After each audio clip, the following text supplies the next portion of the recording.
Good day everyone, I am Muhani E. Muhammad, your reporter today. So our topic today is all about the Cavite Mutiny. So ano nga ba ang nangyari sa Cavite Mutiny? So alamin natin. Ano nga ba ang nangyari sa Cavite Mutiny? So in the year of 1872 is a historic year of two events, which is the Cavite Mutiny and Martyrdom of the Three Price. Sino-sino nga ba ang tatlong pari na ito na tinutukoy nila? Which is sina Mariano Gomez, Jose Borgus, and Jacinto Zamora. So sila yung tinutukoy dito na tatlong pari. Yung binanggit ko na tatlong pangalan. So later on, immortalized as Gamborsa. So tinawag silang tatlo na Gamborsa. Yun ang bansag sa kanilang tatlo.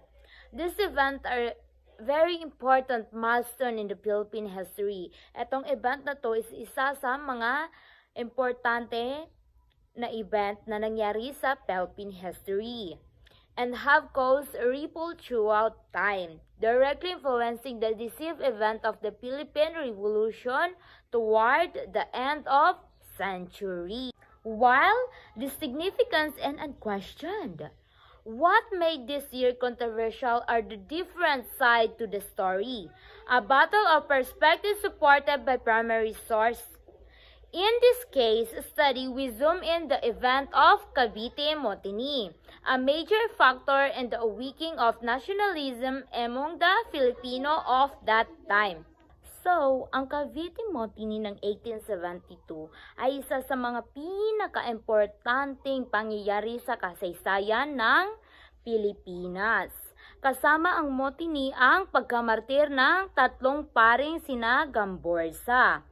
So, sinabi ko na kanina kung sino sila Gamborsa.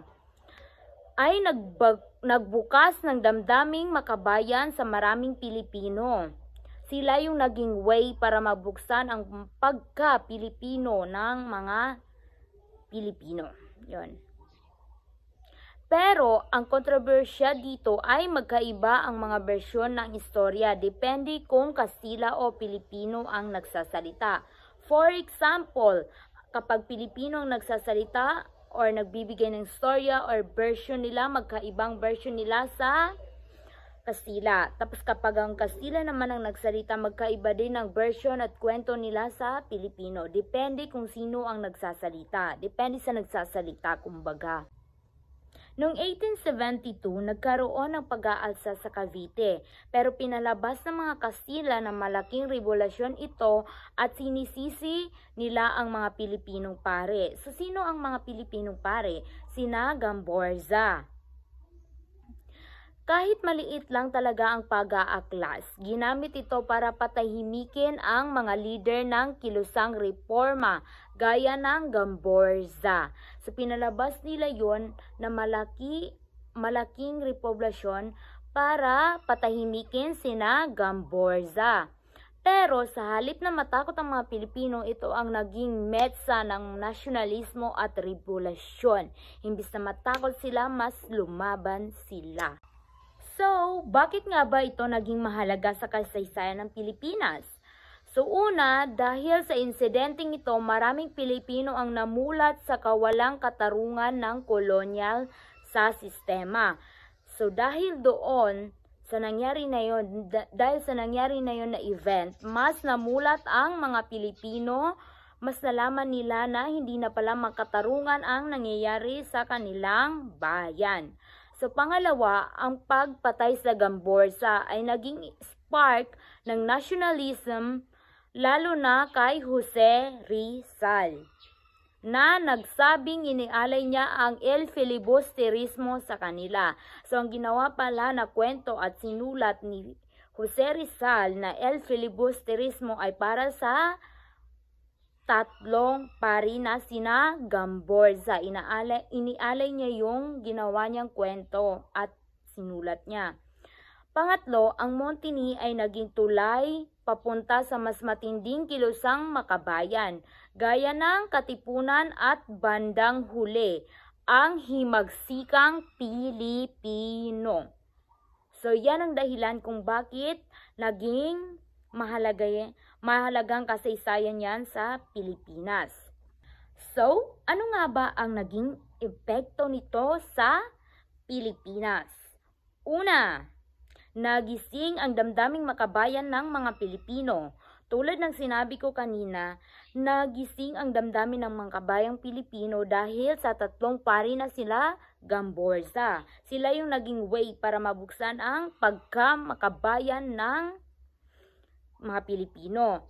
Pangalawa, naging inspirasyon ito sa mga katulad ni Jose Rizal na inalay ang El Filibusterismo sa Gamborsa. Tulad din ng sinabi ko kanina, inalay ni Jose Rizal ang sinulat at kwento niya para sa tatlong pari na sila Gamborsa.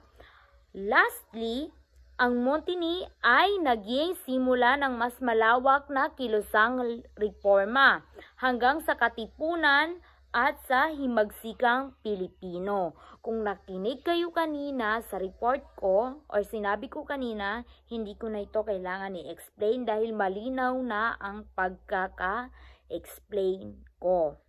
So, let's proceed to the next topic, which is the Spanish account of the Cavite Mutiny.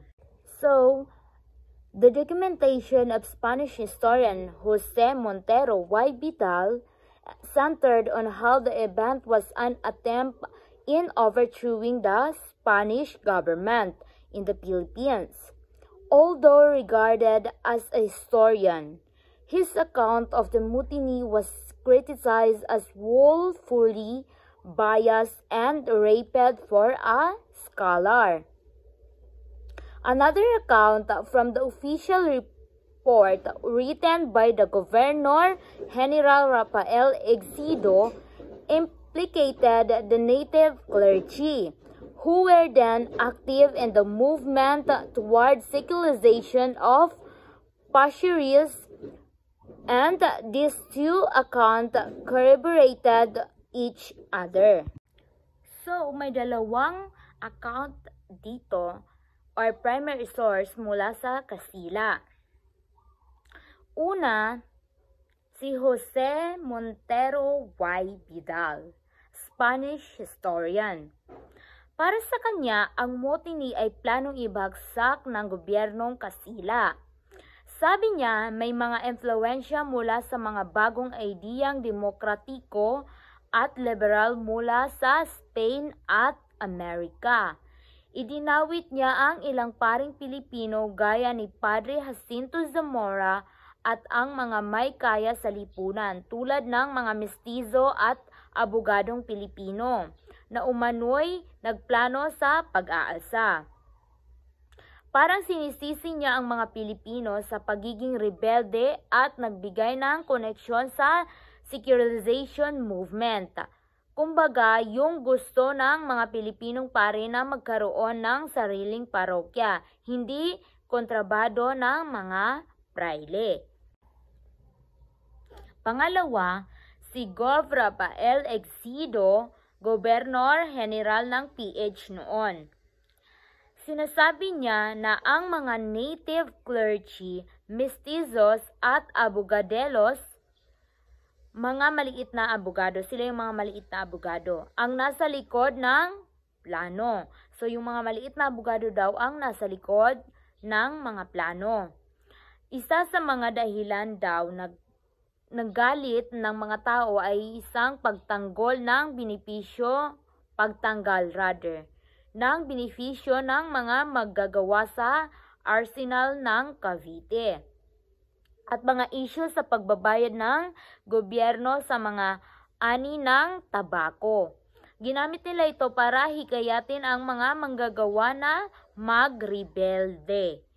Pero para sa kanya ito ay isang malawak na planong revolusyon, hindi lang simpleng protesta.